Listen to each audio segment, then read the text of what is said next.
The forest presses in, thick and humid, a world of darkness dappled with green light. The sound of insects is constant, the shriek of gibbons in the canopy far overhead, somewhere, just out of sight.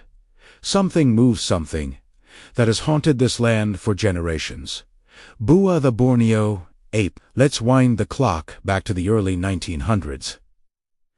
Colonial administrators, naturalists, and fortune-seekers are thick on the ground in Borneo, each chasing their little slice of history or, at least, a paycheck. The Dutch, the British, and countless local guides cut through the wilds, mapping rivers, cataloging beetles, trading rumors over campfires. It's here, in the shadowy valleys of the Capuaz River, where the legend of the Boua first finds its way into battered expedition journals. The stories are always the same.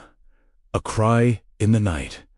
Branches cracked by something heavy. A glimpse of a shape, loping upright, far too large and far too lean to be any ordinary orangutan. Nobody quite agrees on the details. Ask a Dayak hunter, and he'll shrug, giving nothing away but a knowing smile. He calls it Boua, sometimes Bo, sometimes Patutu, depending on the dialect, and they heard of it all his life, of course. 8 feet tall, maybe more, covered in shaggy, dark hair, something, part man, part beast. A face almost human, he'll say, tapping his brow with a grin. If you want to know where to find Boua, well, that's tricky. Some say he stalks riverbanks, his feet leaving prints the size of dinner plates in the soft mud. Others are sure he keeps to the deep forest interior, a shadow flickering at the edge of vision. One story describes Boua watching a group of gold prospectors, standing silent as a statue, eyes glittering with intelligence before vanishing without a sound. It's the summer of 1924,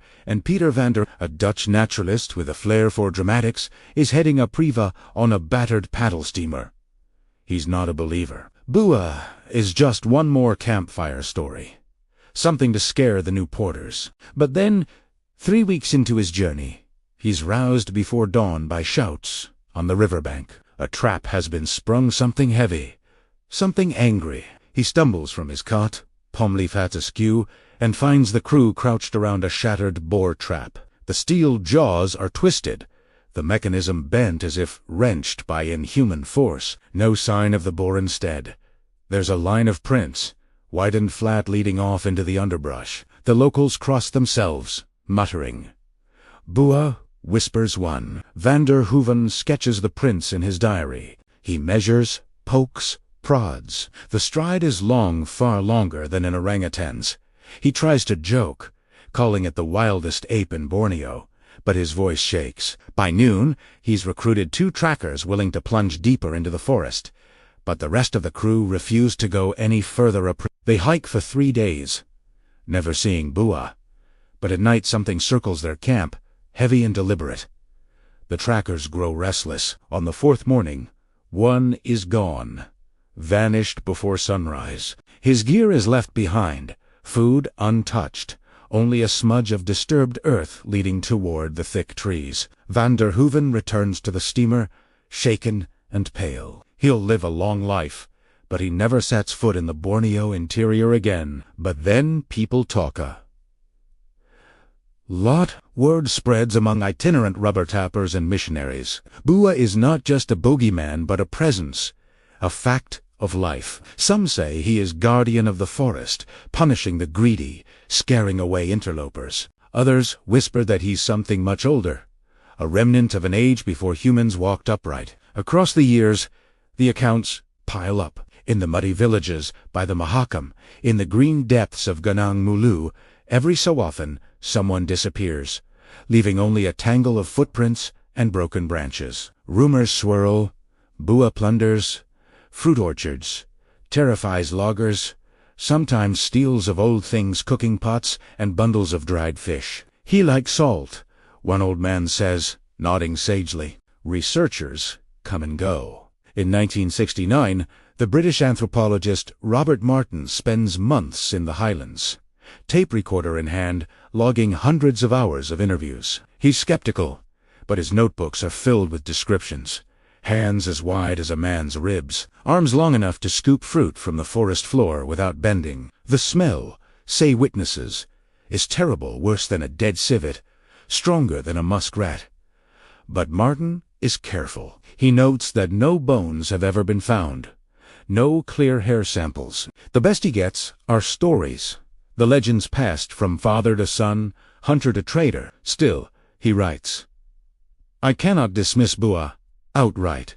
The forests of Borneo are deep and vast. Who am I to say there is nothing left to discover? In the decades that follow, the Boua slips in and out of headlines, riding the wave of Manapa hysteria. TV crews tramp through the jungle, guided by hopeful entrepreneurs. They hoist blinkering night vision cameras and cast Bigfoot-shaped nets over the darkest riverbanks.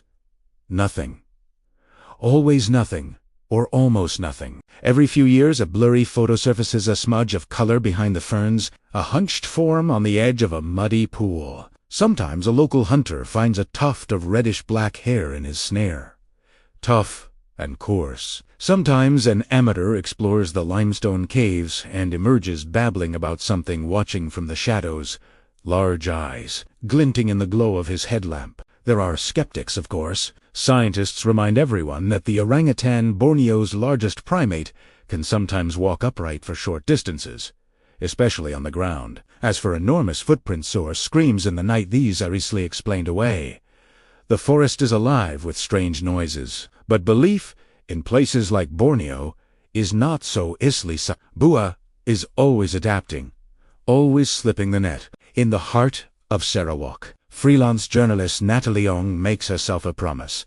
She will find Boua, or at least get as close to the truth as possible. In 2008, armed with a battered camera, 2 leaky canoes, and a tough-as-nails local guide named Kadir, she heads up. They spend weeks drifting from village to village, listening, compiling. In Long Naon, an old man presents her with a shattered iron pot, the Boua's prize, he claims. In Sungai Tubu, a middle-aged woman demonstrates how the Boua mimics human speech, supposedly calling her husband Isiname at dusk. One afternoon, just as the golden hour light filters through the canopy, Kadir freezes, as does Natalie. Something is moving ahead, parallel to their trail. The hunters drop into crouches. There is silence, a complete, thick, unbroken silence. Then, a single, deep grunt. After several minutes, the presence fades. When Natalie dares to move, her hands are shaking. Kadir only laughs softly. Maybe you met Boua, he says. Maybe just a bear. Junga likes to play games. She never gets her photograph, of course, but she takes with her something more, just enough uncertainty to keep the story alive. Meanwhile, the legend evolves. With new roads creeping into the interior and the old forests retreating, rumors begin to change. Some now claim Boua is a victim, a spirit displaced, angry at the devastation. Conservationists lean into the legend, warning that if Boua vanishes, so too will the forests.